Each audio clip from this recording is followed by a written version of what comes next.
Magbusa ng kalahating kilo ng mani, pero ang mani na ito ay hindi ko po gagamitin lahat. Hindi po kasi maganda kung mau-over tayo sa mani. Busahin lang po yan hanggang sa medyo mag-brown. Pagkatapos busahin ang mani ay palamigin lang po ito. At kapag malamig na ito ay pwede na pong gilingin or dikdikin. Mas okay para sa akin ang gilingin ito at gumamit ng machine para mabilis po ang trabaho. Hayan, ganyan lang na pagkadurog, may mga buo-buo pa, wag masyadong durog na durog. Mas maganda kasi kung may makakagat pa tayo na buo-buong mani. Hayan, ganyan lang, okay na yan. Mag-ready lang tayo ng mixing bowl at ibuhos ang 2 lata ng Angel Creme Dansada na dapat naka-chilled overnight. Pero kung rush naman po ang gagawin nating Graham bar ay ilagay lang po natin ang Angel Creme Dansada ng 2 to 3 hours sa freezer. At i-mix lang po ito gamit ang electric hand mixer hanggang sa dumoble.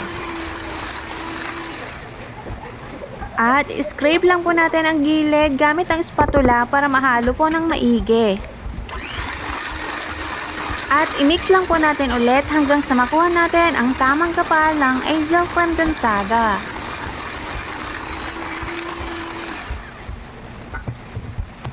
At gagamit din po tayo dito ng 2 coffee stick dahil ito nga po ang flavor natin. 2 coffee stick lang naman po ang ginamit natin pero malasang malasa na po yan at napakasarap.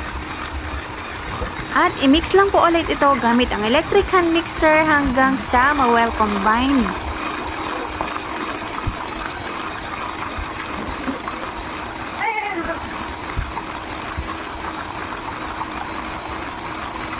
At kapag nakuha na natin ang tamang consistency ay pwede na po natin itigil ang pagmimix. Ibuhos na po dito ang mini marshmallows at ang giniling na mani. At i-mix lang po ito cut and fold para hindi po bumagsak ang ating cream.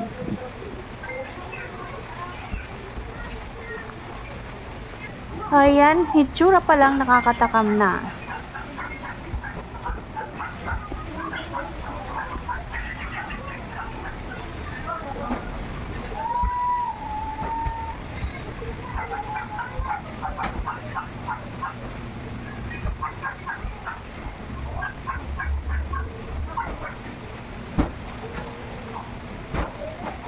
At gagamit naman po tayo dito ng 1.8 liter na Graham bar container. At gagamit din po tayo ng 2 packs ng Graham crackers at ilatag lang po yan ang first layer. At pagkatapos ay ibuhos lang po natin ang cream mixture. At hindi ko po yan sinukat at tinansya ko lang po ang paglalagay. Tiningnan ko lang kung pantay na, kung pare-pareho na ang dami. Ayan, i-spread lang po ang cream mixture at pantayin.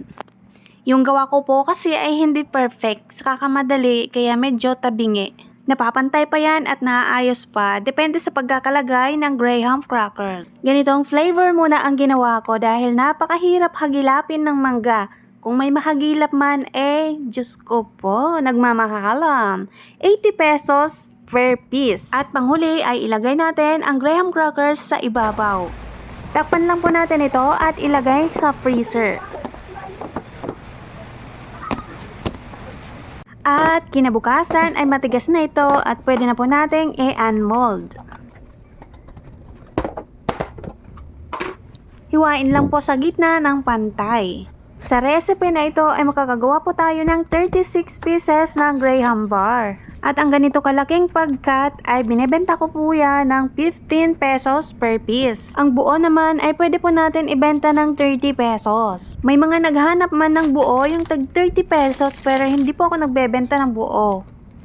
Mas mabenta po kasi yung kalahati, tag 15 pesos. Mas mabilis maubos kasi nga po kayang-kaya lang nila ang presyo.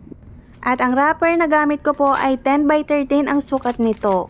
Self-adhesive na po ito. May tatanggalin lang po tayo diyan na konting plastic at saka ididikit na po. Ganyan, matibay na po yan at dikit na dikit. Napakasarap po nito. Siguradong magugustuhan din ng ating mga suki.